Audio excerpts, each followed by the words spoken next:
শহর জুড়ে সীমাহীন যানজট, সড়কে অবরোধ তীব্র, সতর্ক অবস্থানে আইন শৃঙ্খলা রক্ষাকারী বাহিনী।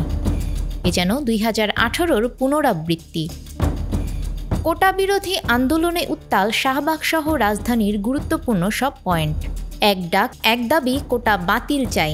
পূর্ব ঘোষিত বাংলা ব্লকেট কর্মসূচি পালনে রোববার দলে দলে রাজপথে নেমে আসে আন্দোলনকারীরা।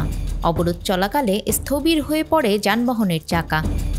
এ আন্দোলন চলছে আজও। যত ধরনের বৈষম্যমূলক কোটা আছে সব বাতিল করে সংসদে আইন পাস করতে হবে এবং সেটাকে অবশ্যই সংবিধানে অন্তর্ভুক্ত করতে হবে। যৌক্তিকতা সরকার যতক্ষণ পর্যন্ত না দেখবেন ততক্ষণ পর্যন্ত আমরা আন্দোলন চালিয়ে যাব। আমরা আমাদের আন্দোলনের যৌক্তিকতা প্রমাণ করে ছাড়ব। আমাদের বিজয় নিশ্চিত এবং এই কোটা অবশ্যই বাতিল হবে। রাজপথে থেকে এই কোটা বাতিল করা হবে। পিছিয়ে পড়া জনগোষ্ঠীকে এগিয়ে নিতে বিশ্বজুড়ে কোটা সংরক্ষণ ব্যবস্থা প্রচলিত রয়েছে। বাংলাদেশেও মহান মুক্তিযুদ্ধের পর 1972 সালে বঙ্গবন্ধু শেখ মুজিবুর রহমান মুক্তিযোদ্ধাদের জন্য উপহার হিসেবে কোটা ব্যবস্থার প্রবর্তন করেন। ওই সময় সরকারি কর্মচারী নিয়োগে মাত্র 20% নেওয়া হয়েছিল মেধায়, 40% জেলা কোটা এবং 10% ছিল নারী কোটা, আর মুক্তিযোদ্ধাদের জন্য বরাদ্দ ছিল 30%। 1976-এ 40% জেলা কোটা থেকে 20% কমিয়ে সাধারণদের জন্য 40%-এ উন্নীত করা হয়। বাকি সব কোটা পূর্বের নিয়মেই বহাল থাকে। 1985 সালে পুনরায় চলে সংস্কার। ওই বছর কোটা সংস্কার করে প্রথম ও দ্বিতীয় শ্রেণীর সরকারি চাকরিতে 5% বাড়িয়ে সাধারণদের জন্য 45% নিয়োগের ব্যবস্থা করা হয়। মুক্তিযোদ্ধা সহ বাকিদের কোটা আগের নিয়মেই বহাল রেখে প্রথমবারের মতো যোগ করা হয় উপজাতি ও ক্ষুদ্র নৃগোষ্ঠীর জন্য 5% কোটা। সে সময় কোটা পূরণ না হলেও সাধারণ প্রার্থীদের কাউকে সুযোগ দেয়া হয়নি। এমনকি অবৈধ সুযোগ নিয়ে অমুক্তিযোদ্ধার সন্তানকে মুক্তিযোদ্ধা কোটায় চাকরি দেওয়ার অভিযোগও এসেছে অনেকবার।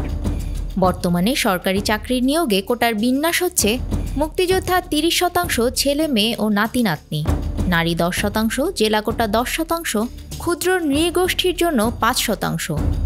এই 55% কোটায় পূরণযোগ্য প্রার্থী না পাওয়া গেলে সেক্ষেত্রে 1% পদে প্রতিবন্ধী নিয়োগের বিধান রয়েছে।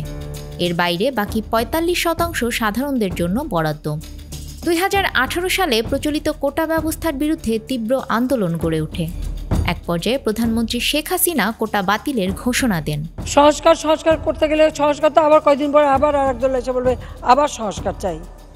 তো কোটা থাকলেই হলো সংস্কার, আর না থাকলে সংস্কারের কোনো ঝামেলাই নাই। কাজে কোটা পদ্ধতি থাকারই দরকার নাই, কোটা পদ্ধতি বাতিল। এভাবে আন্দোলন করা এটা তো সাবজুডিস, কারণ আমরা সরকার থেকে কিন্তু এভাবে কোনো কথা বলতে পারি না, কারণ হাইকোর্ট রায় দিলে সেখানে হাইকোর্ট থেকেই আবার আসতে হবে। কিন্তু আজকে আন্দোলনের নামে যেটা আবার করা হচ্ছে, পড়াশোনার সময় নষ্ট করা, এটারও কোনো যৌক্তিকতা আছে বলে আমি মনে করি না। 2018 সালের 4 অক্টোবর সরকারি চাকরিতে কোটা বাতিলের যে প্রজ্ঞাপন জারি করা হয়, সেটির বৈধতা চ্যালেঞ্জ করে 2021 সালে হাইকোর্টে রিট আবেদন করেন মুক্তিযোদ্ধার সন্তান ওহিদুল ইসলাম সহ 7 জন। আবেদনের চূড়ান্ত শুনানি শেষে গত 5 জুন হাইকোর্ট মুক্তিযোদ্ধা কোটা বাতিলের পরিপত্র অবৈধ ঘোষণা করে রায় দেন। ওই দিনই রায় প্রত্যাখ্যান করে ঢাকা বিশ্ববিদ্যালয়, জাহাঙ্গীরনগর বিশ্ববিদ্যালয়, রাজশাহী বিশ্ববিদ্যালয় সহ দেশের বিভিন্ন স্থানে বিক্ষোভ দেখান শিক্ষার্থীরা। এরপর রায় স্থগিত চেয়ে 9 জুন আবেদন করে রাষ্ট্রপক্ষ। সোমবার রাজধানীর ধানমন্ডিতে আওয়ামী লীগ সভাপতির কার্যালয়ে ওবায়দুল কাদের এই বিষয়ে কথা বলেন। এটা কোনো ষড়যন্ত্রের অংশ কিনা সেটা আন্দোলনের ধারায় বোঝা যাবে বলে মন্তব্য করেন তিনি। এখানে কারা কারা যুক্ত আছে সেটা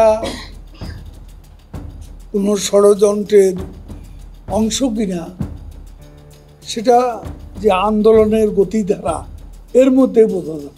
জনদুর্ভোগ হয় এমন কর্মসূচি পরিহার করা উচিত।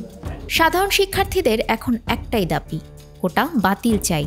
তবে বিশেষজ্ঞরা বলছেন, সরকার যেহেতু এ বিষয়ে আপিল করেছেন এবং বিষয়টি আদালতে বিচারাধীন, তাই এখনই আন্দোলন গড়ে ভোগান্তি সৃষ্টি না করতে পরামর্শ তাদের। আফরিন আপি, আমাদের সময়।